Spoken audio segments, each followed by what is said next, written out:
So we're going to talk about compassionate communication. We are. So I feel compassion.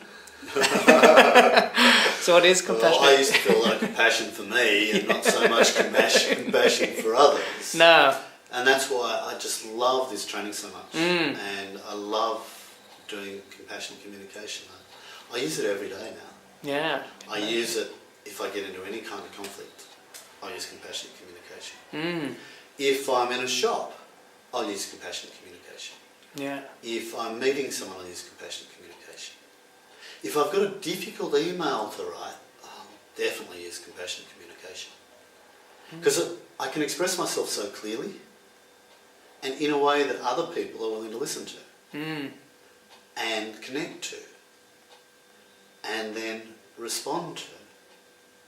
And that level of connection, when people are willing to listen, respond and help you, is just a fantastic experience. Yeah. And obviously a fulfilling one because you're getting your needs met. Yeah. So, yeah. That sounds fantastic. How do you get to that point where you can do that? Well, basically at the workshop we have two key areas that we go through. One is about developing self-awareness around our communication. Yeah. Right? And the other is about developing self-expression. So with the self-awareness, what it is actually, you know, when you get into, especially in an argument, bang, you're in the argument, you can feel the energy, you know, it's right there, it's palpable. Yeah. And you're starting to go into what I call a trance, a pattern of behaviour. And you're starting to argue, because I used to get into these arguments, I'd be arguing, my energy would be up, I wouldn't be present to what was going on, I'd be so narrow, yeah? Yeah, I've been there too. Yeah. I used the opportunity when the other person was talking to think about my retaliation. Yeah. All I could think of what was wrong with them. And I narrowed down all my options. Because later on, have you ever done this?